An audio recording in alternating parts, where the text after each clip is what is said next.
Hello students, let's see theorem 1.7 today. The statement of the theorem is if a P, Q graph has no triangles, then Q of G is less than or equal to P squared by 4. So that is, ஒரு கிராஃபில் triangles இல்லை அப்படின்னா number of edges is less than or equal to P squared by 4னு சொல்லி proof பண்ணணும். So actual theorem இந்த statement is, அதாவது உங்கள் புக்கில் ஆக்சுவலாக என்ன தியரம் ஸ்டேட்மெண்ட் கொடுத்துருக்காங்க அப்படின்னா Q is greater than P squared by 4, then every P, Q graph contains a triangle சொல்லணும். ஸோ அது நம்ம ஆப்போசிட்டாக சொல்ல போகிறோம். ஸோ ட்ரையாங்கிள் இல்லை அப்படின்னா என்ன கண்டிஷன் வரணும்? Q of G must be less than or equal to P squared by 4ன்ற கண்டிஷன் ப்ரூஃப் பண்ண போகிறோம். ஸோ அதே மாதிரி இப்போ நம்ம லாஸ்ட்டில் ப்ரூஃப் பண்ண தியாரம் 1.6 மாதிரி இந்த தியாரத்துக்கும் இண்டக்ஷன் மெத்தட் தான் யூஸ் பண்ண போகிறோம். So we are going to use induction method to solve this theorem. So இந்த தியரத்தை ப்ரூஃப் பண்ணுறதுக்காக இண்டக்ஷன் மெத்தட் அப்ளை பண்ண போகிறோம். ஸோ எதை இண்டக்ட் பண்ண போகிறோம் அப்படின்னா நம்பர் ஆஃப் வேர்டிசஸை இண்டக்ட் பண்ணி we are going to prove this theorem. So we prove this theorem by induction on P.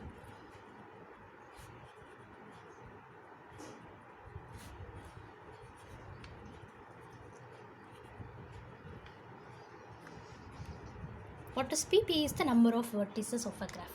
So எத்தனை vertices இருக்கோ அதை இண்டக்ட் பண்ணி ப்ரூஃப் பண்ண போகிறோம் அந்த தியரத்தை. ஸோ ஃபஸ்ட்டு இண்டக்ஷன் மெத்தடுக்கு என்ன செக் பண்ணோம்? இனிஷியல் வேல்யூக்கு இந்த தியரம் ட்ரூவாக இருக்கா இல்லையான்னு செக் பண்ணோம். ஸோ இந்த கேஸில் நம்பர் ஆஃப் வேர்டிசஸை இண்டக்ட் பண்ணும்போது வேர்டிசஸ் எப்படி இருக்கும்? எதுலேருந்து ஸ்டார்ட் ஆகும்? 1 2 3 4 அப்படி போயிட்டே இருக்கும்.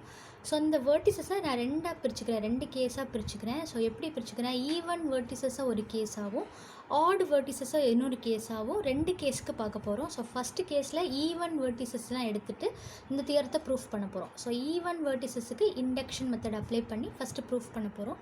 So case 1 is for even. So when P is even, we are going to prove this theorem. So நம்ம எடுத்துக்க வேர்டெக்ஸ் எப்படி இருக்கணும்? 2 4 6 8 அப்படின்னு ஈவன் நம்பர்ஸாக இருக்கணும். ஸோ இப்போ ஈவன் நம்பர்ஸ்க்கு எல்லாத்துக்கும் ப்ரூஃப் பண்ண போகிறோம். ஸோ இப்போ ஸ்டார்டிங் இனிஷியல் வேல்யூக்கு செக் பண்ணோம் அப்படின்னா ஸ்டார்டிங் வேல்யூ என்னது? ஈவன் நம்பரில் 2. ஸோ 2க்கு ஃபஸ்ட்டு செக் பண்ணி பார்க்கணும். So for P is equal to 2, we have to verify the result. So இந்த ரிசல்ட் கிடைக்குதா இல்லையா அப்படின்னு சொல்லி பார்க்கணும். ஸோ என்ன ரிசல்ட் கிடைக்கணும்? இந்த இன்இக்வாலிட்டி ட்ரூவா இல்லையான்னு செக் பண்ணணும். ஸோ இப்போ இங்கே Pக்கு பதிலாக 2 போட்டால் என்ன கிடைக்கும்? 2 squared by 4னு கிடைக்கும். So 2 squared by 4 is 2 squared is 4. So 4 by 4 is 1னு கிடைக்கும். ஸோ ரெண்டு வேர்டெக்ஸ் தான் இருக்குன்னு அர்த்தம். P is equal to 2னா ரெண்டு வேர்டெக்ஸ் தான் இருக்குன்னு அர்த்தம். எய்தர் ஒரு எட்ஜ் இருக்கலாம் அல்லது எட்ஜே இல்லாமல் இருக்கலாம். ஸோ அப்போ ஒரு எட்ஜ் இருந்துச்சுன்னா 1 is less than or equal to P squared by 4 is 1. So it is equal. So ஈக்குவல்னு வந்துடும். ஸோ எட்ஜ் இல்லைனா 0.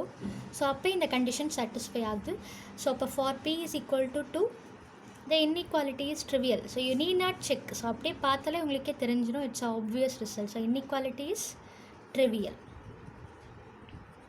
So for P is equal to 2, we have checked the result out. நம்மளுக்கு கிடச்சிருச்சு. First initial வேல்யூக்கு ட்ரூன்னு கிடச்சிருச்சு. So next என்ன செய்யணும்? P வேர்டிசஸுக்கு இந்த result true தான் அப்படின்னு சொல்லி அஷ்யூம் பண்ணிவிட்டு நெக்ஸ்ட்டு டு Pக்கு அடுத்த வேல்யூ என்னது? ஈவன் நம்பரில்.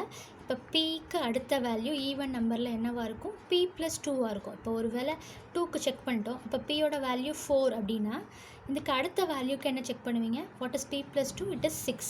ஸோ ஏன்னா ஈவன் நம்பர்ஸ் தான் பார்த்துட்ருக்கோம். ஸோ 4க்கு அடுத்த value even number, it is 6. So அப்போ Pக்கு அடுத்து என்ன செக் பண்ணணும்? P + 2க்கு இந்த கிராஃபு கரெக்டாக இந்த P + 2 வேர்டிசஸ் எடுத்து ஒரு கிராஃப் எடுத்துகிட்டு இந்த ரிசல்ட் ஹோல்ட் ஆகுதா இல்லையான்னு செக் பண்ணணும். P வேர்டிசஸ்க்கு அஷ்யூம் பண்ணிவிட்டு P + 2க்கு ஹோல்ட் ஆகுதா இல்லையான்னு செக் பண்ண போகிறேன். So second one is assume that the result is true for all triangle-less graph. So நம்ம எடுக்கிற கிராஃப் எல்லாமே எப்படி இருக்கணும்? triangle-less, that is graph with no triangles. அந்த நம்ம எடுக்கிற கிராஃபில் ட்ரையாங்கிள்ஸ் இருக்கக்கூடாது. with P vertices. So which result is true? எந்த ரிசல்ட் ட்ரூன்னு அஷ்யூம் பண்ணிக்கிறோம்? Q of G is less than or equal to P squared by 4 அப்படின்ற ரிசல்ட் ட்ரூ தான் அப்படின்னு சொல்லி அஷ்யூம் பண்ணிக்கிறோம். எதுக்கு? P வெர்டிசஸோட ஒரு ட்ரையாங்கிள் லெஸ் கிராஃப் எடுத்தால் என்ன result true? Q of G is less than or equal to p squared by 4. What is p? P is the number of vertices in the graph. இந்த கிராஃபில் p vertices இருக்குது. So இந்த result true தான் அப்படின்னு சொல்லி assume பண்ணிவிட்டு next எதுக்கு check பண்ண போகிறோம்? p+2 வச்சு ஒரு கிராஃப் எடுத்துகிட்டு ட்ரையாங்குலர்ஸ் கிராஃப் எடுத்துகிட்டு அதுக்கு செக் பண்ணி பார்க்க போகிறோம். So third step is we are taking a graph. நம்ம ஒரு கிராஃப் எடுக்கிறோம், that is g. So let g be a triangle-less graph, that is graph with no triangles on p+2 vertices. So next vertex என்னது? p க்கு அடுத்த vertex என்னது? p+2. So p க்கு அடுத்த வேல்யூக்கு check பண்ணோம். ஸோ p க்கு அடுத்த வேல்யூ ஈவன் நம்பரில் என்ன வரும்? p+2. ஸோ p+2 verticesோட ஒரு ட்ரையாங்குலர்ஸ் கிராஃப் எடுத்துகிட்டு இதுக்கு நம்மளுக்கு கண்டிஷன் ஹோல்ட் ஆகும் அப்படின்னு சொல்லி ப்ரூஃப் பண்ண போகிறோம். ஸோ என்ன கண்டிஷன்? டு ப்ரூவ் என்ன ப்ரூஃப் பண்ணணும்? q of g is less than or equal to, இங்கே p verticesக்கு இந்த ரிசல்ட் ட்ரூ தான் அஷ்யூம் பண்ணியிருக்கோம். இங்கே p+2 verticesக்கு இந்த கண்டிஷனை ப்ரூஃப் பண்ணி காட்டணும். என்ன condition? p+2 the whole squared by 4. q of g is less than or equal to p+2 the whole squared by 4ன்ற கண்டிஷன் ட்ரூ ஆகும் அப்படின்னு சொல்லி அஷ்யூம் பண்ணி ப்ரூஃப் பண்ணி காட்டணும். ஸோ ஆல்ரெடி p verticesக்கு அஷ்யூம் பண்ணி வச்சுருக்கோம். ஸோ இது ப்ரூஃப் பண்ணுறதுக்கு ரெண்டு கேஸாக பார்க்குறோம். ஸோ ஃபஸ்ட்டு இந்த கிராஃபில் எட்ஜஸே இல்லை அப்படின்னா என்னவாகும், எட்ஜஸ் இருந்தால் என்னவாகும் அப்படின்னு ரெண்டு கேஸஸாக பார்க்கலாம். ஸோ எட்ஜஸே இல்லைன்னா ஆப்வியஸாக இந்த result true. So q of g 0. இங்கே q of g என்னவாயிடும்? If g has no edges, then எட்ஜஸே இல்லைன்னா என்ன அர்த்தம்? 0ன்னு ஆகிடும். ஸோ அப்போ எந்த p வேல்யூ எடுத்தீங்கன்னாலும் 0 is obviously less than or equal to any value. So அப்போ if g has no edges, then the inequality is trivial. That is ஆப்வியஸாக நம்மளுக்கு இது ட்ரூ ஆகிடும். You need not check. அப்படியே பார்த்தாலே தெரிஞ்சிடும். ஏன்னா எட்ஜஸே கிடைக்காது, எட்ஜஸே இல்லை அப்படின்னா ஆப்வியஸாக இந்த result true. So that is case 1. So case 2 is we have to take a graph with edges. So எட்ஜஸோட ஒரு கிராஃப் எடுத்துகிட்டு அதை பற்றி நம்ம பேச போகிறோம். ஸோ அப்போ g contains an edge. கண்டிப்பாக அதில் எட்ஜ் இருக்குது. ஸோ அந்த எட்ஜை நம்ம ஈன்னு எடுத்துகிட்டு அந்த எட்ஜை வச்சு நம்ம இன்னொரு கிராஃப் வரைஞ்சி அதை வச்சு நம்ம ப்ரூஃப் பண்ண போகிறோம். இண்டக்ட் பண்ணி நம்ம ப்ரூஃப் பண்ண போகிறோம். So second case is assume that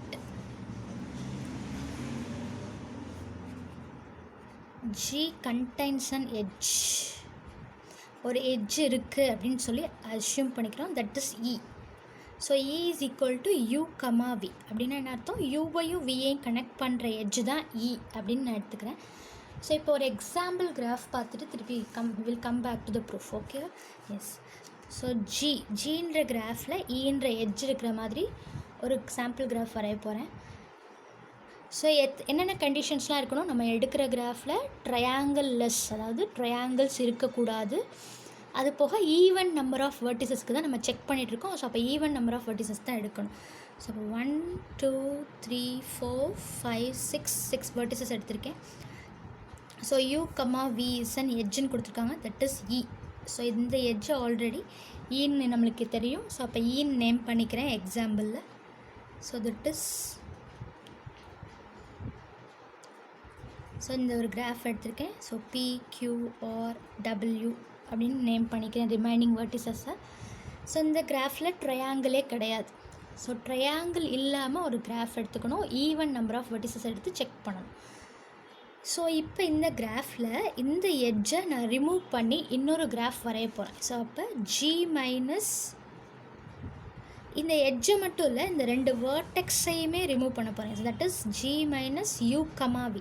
so இந்த ப்ராக்கெட் போட்டால் செட் ப்ராக்கெட் அப்படின்னு என்ன அர்த்தம்? ஒவ்வொரு எலமெண்ட்டையும் ரிமூவ் பண்ணணும்னு அர்த்தம். ஸோ இந்த ப்ராக்கெட்டில் ரெப்ரசன்ட் பண்ணுறது ஒரு எட்ஜு. இப்போ யூவின்னு எழுதுனீங்கன்னா யூவி இஸ் அன் எட்ஜ். எட்ஜை மட்டும் நான் ரிமூவ் பண்ணலை, இங்கே இருக்கிற ஒவ்வொரு வேர்டெக்ஸையுமே நான் ரிமூவ் பண்ணுறேன். தட் இஸ் யூவையும் ரிமூவ் பண்ணுறேன், வியையும் ரிமூவ் பண்ணி ஹெச்ன்னு ஒரு கிராஃப் வரைகிறேன். So H is equal to G minus U, V. So இதுலேருந்து யூவியை டெலிட் பண்ணிட்டா என்ன கிடைக்கும்? இந்த ரெண்டு வேர்டெக்ஸ் போயிடும், இந்த எட்ஜு போயிடும், இந்த எட்ஜும் ரிமூவ் ஆகிடும், இந்த எட்ஜும் ரிமூவ் ஆகிடும். இதோட அட்ஜசண்ட்டாக இருக்கிற எல்லா எட்ஜஸுமே போயிடும். ஸோ அப்போ இந்த கிராஃப் மட்டும்தான் கிடைக்கும். So P, W, Q, R இதோட அட்ஜசன்சி. யூவியோட அட்ஜசண்ட்டாக இருக்கிற எட்ஜஸும் ரிமூவ் ஆகிடும், யூவியும் ரிமூவ் ஆகிடும். ஏன்னா அதை ரிமூவ் பண்ணி நம்ம ஹெச்ன்ற ஒரு கிராஃபை வரைஞ்சிருக்கோம். So H is equal to G minus U comma V. So ஹெச்ன்ற கிராஃபில் எப்படி கன்ஸ்ட்ரக்ட் பண்ணியிருக்கோம்? ஹெச்ன்ற கிராஃபை ஜிலேருந்து யூ கமா வின்ற வேர்டெக்ஸை ரிமூவ் பண்ணி கன்ஸ்ட்ரக்ட் பண்ணி வச்சுருக்கோம். இப்போ எட்ஜஸ் ஆஃப் ஜி எப்படி எழுதலாம் அப்படின்னு பார்க்க போகிறோம். ஸோ ஜியோட எட்ஜஸ் செட்டை எப்படி எழுதலாம்? ஜியில் என்னெல்லாம் எட்ஜஸ் இருக்குது? ஹெச்சில் இருக்க எட்ஜஸ் எல்லாம் அப்படியே ஜியில் இருக்குது. ஸோ அப்போ எட்ஜஸ் ஆஃப் ஹெச் எல்லாம் வந்துடும். அதுக்கப்புறம் யூ கமா வின்ற ஒரு எட்ஜ் இருக்குது. ஸோ தட் இஸ் இ. அப்போ யூனியன் இ அதையும் சேர்த்துக்கலாம். ஸோ யூனியன் இங்கே இருக்க ரிமைனிங் 2 எட்ஜை எப்படி எழுதுவீங்க? ஸோ எப்படி எழுதலாம் அப்படின்னா set of all edges x comma y in E of G. எந்த எட்ஜெல்லாம் இந்த ஜிக்குள்ளே இருக்குதுன்னு சொல்லுவோம் அப்படின்னா இதில் இருக்க இப்போ பியூ வந்து ஒரு எட்ஜு, யூ வி அண்ட் டபிள்யூ அண்ட் அனதர் எட்ஜ். இந்த 2 எட்ஜு இந்த எட்ஜு செட்டுக்குள்ளே தான் இருக்குது. இந்த எட்ஜு நம்ம பார்த்தாச்சு, ஆட் பண்ணியாச்சு. இந்த ரிமைனிங் இருக்கிற எட்ஜஸ் எல்லாம் எட்ஜஸ் ஆஃப் ஹெச்ன்னு போட்டு ஆட் பண்ணியாச்சு. ஸோ இப்போ மீதி இருக்கிற எட்ஜஸை பற்றி சொல்லணும் அப்படின்னா எப்படி சொல்லலாம்? So set of all edges x comma y in E of G such that x must be an vertex of h. x எப்படி இருக்கணும்? ஹெச்சோட வேர்டெக்ஸாக இருக்கணும். அப்புறம் இந்த y எப்படி இருக்கணும் அப்படின்னா நம்ம ரிமூவ் பண்ண வேர்டெக்ஸ் செட்டுக்குள்ளே இருக்கணும். So that is the set of all edges remaining edges in E of G. அப்படின்னா என்ன அர்த்தம் அப்படின்னா இப்போ பிடபிள்யூன்னு எடுத்துட்டிங்கன்னா பியும் டபிள்யூ எங்கே இருக்குது? வேர்டெக்ஸ் செட் ஆஃப் ஹெச்சுக்குள்ளே இருக்குது. So that is X. So அப்போ பி எங்கே இருக்குது? டபிள்யூ எங்கே இருக்குது? வி ஆஃப் ஹெச்சுக்குள்ளே இருக்குது. இங்கே எதெல்லாம் எட்ஜஸாக இருக்குது? P comma U is an edge. அடுத்து W and V is an edge. So இப்போ W and V is an edge. So இந்த பியும் டபிள்யூவும் எப்படி இருக்கணும்? வேர்டெக்ஸ் செட் ஆஃப் ஹெச்சுக்குள்ளே இருக்கணும். அதான் எக்ஸ். ஸோ ஜென்ரலாக எழுதுகிறோம் நம்ம எந்தெந்த எட்ஜஸ் எல்லாம் இந்த செட்டுக்குள்ளே இருக்கும்னு.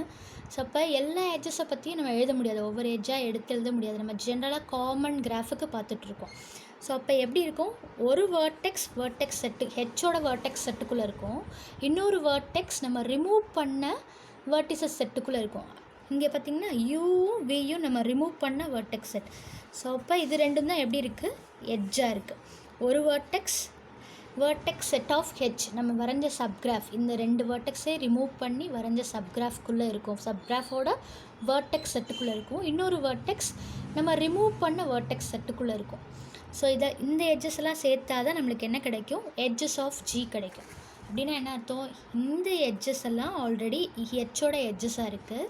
ரிமைனிங் இருக்கிற எட்ஜஸை நம்ம எப்படி எழுதுவோம்? Set of all edges in E of G such that first vertex must be in vertex of H and another vertex must be in the removal set. அதாவது நம்ம ரிமூவ் பண்ண வேர்டெக்ஸ் செட்டில் இருக்கணும். ஸோ ஒரு யூ கமா விலேருந்து இன்னொரு vertex இங்கே இருந்தால் தான் இது ரெண்டும் அட்ஜசண்ட்டாக இருக்கும்.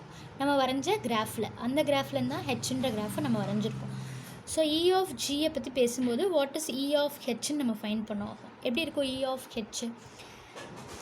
ஸோ இ ஆஃப் ஹெச் நம்ம கண்டுபிடிக்கணும் அப்படின்னா ஹெச்சில் எத்தனை வேர்டிசஸ் இருக்குது அப்படின்னு சொல்லி ஃபஸ்ட்டு ஃபைண்ட் பண்ணோம். ஸோ ஜியில் எத்தனை வேர்டிசஸ் இருக்குது?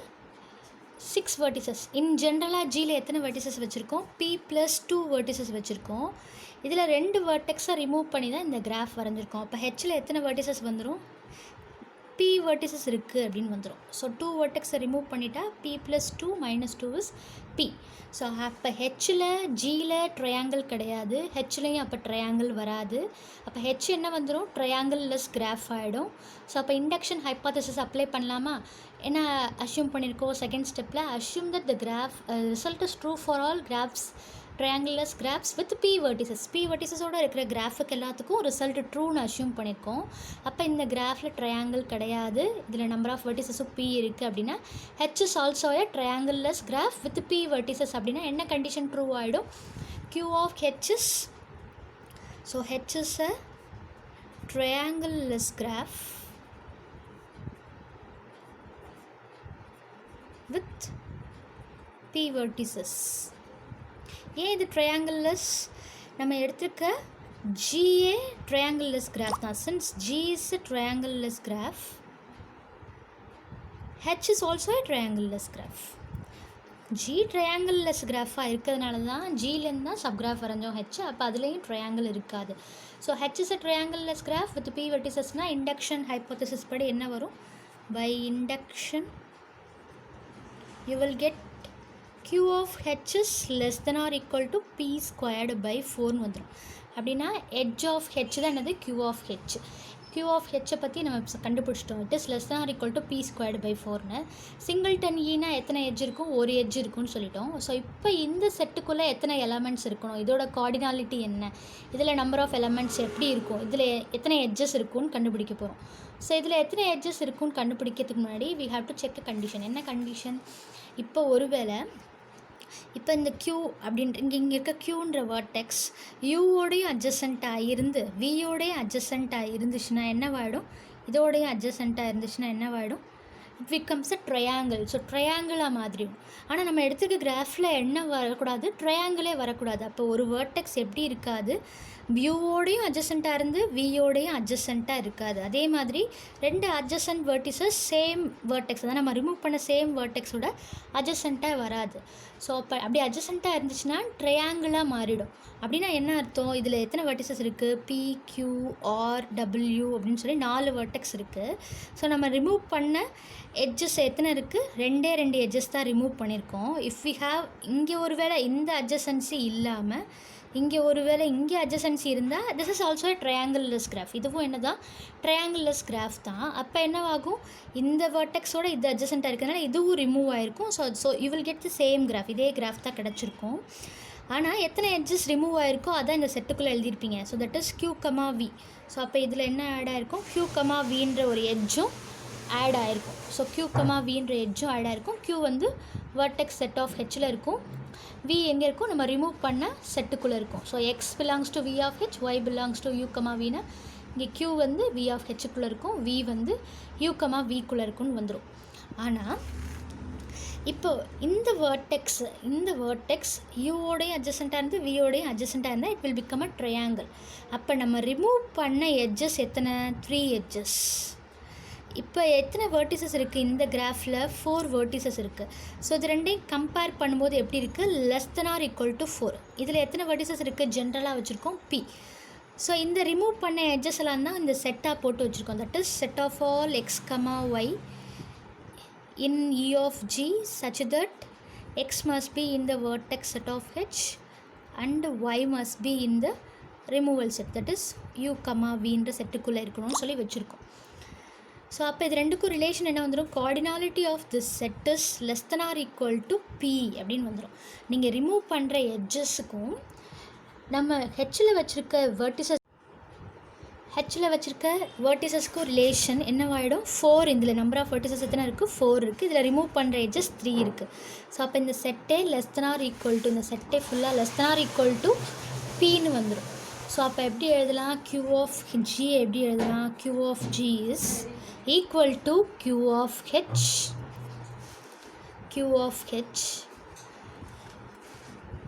So here it is q of h is less than or equal to p squared by 4 plus 1. ஏன் 1 போடுறோம்? இங்கே சிங்கிள்டன் e இருக்குது. ஸோ அதை கேல்குலேட் பண்ணுறதுக்காக 1 போடுறோம். ஸோ இந்த செட்டு எப்படி இருக்குது? இதோட கார்டினாலிட்டி எப்படி இருக்குது? Less than or equal to pன்னு பார்த்தோம். So plus cardinality of the whole set, that is x, y, edges in G. So the set of all edges in G such that x belongs to v of h. இந்த கண்டிஷனோட இருக்கிற edges தான் நம்ம பார்க்குறோம். That is y belongs to u, v. இதோட cardinality தான் இப்போ பார்த்தோம். Less than or equal to p இருக்குன்னு பார்த்தோம். ஸோ 3 edges ரிமூவ் பண்ணால் அது எப்படி இருக்குது? 3 is less than or equal to 4. What is 4? 4 is the number of vertices in H. So இது வந்து less than or equal to p. இந்த செட்டோட cardinality this represents the cardinality, number of elements represent பண்ணும். Plus 1. So 1 is ன்றது ஒரு எட்ஜை குறிக்குது. So q of h is less than or equal to p squared by 4. This is also less than or equal to p. So இது எல்லாத்தையும் சேர்த்தா தான் என்ன கிடைக்கும்? q of g கிடைக்கும். So what is q of g? q of g is less than or equal to p squared by 4. So இப்போ LCM எடுத்திங்கன்னா you will get 4. So here 4 plus 4p divided by 4. So what is p squared plus 4p plus 4? It is p plus 2 the whole square divided by 4. So Q of G is less than or equal to P plus 2 the whole square divided by 4. இதான் நம்ம கொண்டு வரணும் even கேஸுக்கு. So நம்ம கொண்டு வந்துட்டோம். So இதுலையே add கேஸுக்கு என்ன பார்க்கணும் அப்படின்னா ஃபஸ்ட்டு என்ன எடுத்தோம், first value P is equal to 2ன்னு எடுத்து செக் பண்ணோம். ஆடு கேஸ்னால் 1க்கு செக் பண்ணோம். ஸோ 1க்கு செக் பண்ணும்போது ஆப்வியஸாக ட்ரூ ஆகிடும். அடுத்து என்ன அஷ்யூம் பண்ணோம், P வெர்டிசஸுக்கு அஷ்யூம் பண்ணோம். ஸோ நெக்ஸ்ட் என்ன அஷ்யூம் பண்ணோம் அப்படின்னா ஆடு கேஸுக்கு என்ன அஷ்யூம் பண்ணோம் அப்படின்னா P - 1 வெர்டிசஸ்க்கு ட்ரூ தான் அப்படின்னு சொல்லி அஷ்யூம் பண்ணிவிட்டு ஆடு கேஸில் இப்போ இங்கே 3 வெர்டிசஸ் இருந்துச்சு. 3 is equal to P - 1 அப்படின்னா what is the next value 5. So 5 கிடைக்கணும்னு என்ன செய்வீங்க, P - 1 plus 2 is equal to 5. So you will get P plus 1. So P plus 1 வெர்டிசஸோட ஒரு கிராஃப் எடுத்துகிட்டு அதுக்கு இந்த கண்டிஷன் செக் பண்ணோம். என்ன condition, Q of G is less than or equal to P plus 1 the whole square divided by 4 அப்படின்ற condition கிடைக்குதா இல்லையான்னு check பண்ணி பார்க்கணும். ஸோ ஆடு கேஸஸ் சிமிலர். ஸோ இதில் ஃபஸ்ட்டு வேல்யூக்கு செக் பண்ணிவிட்டு இதுக்கு அஷ்யூம் பண்ணி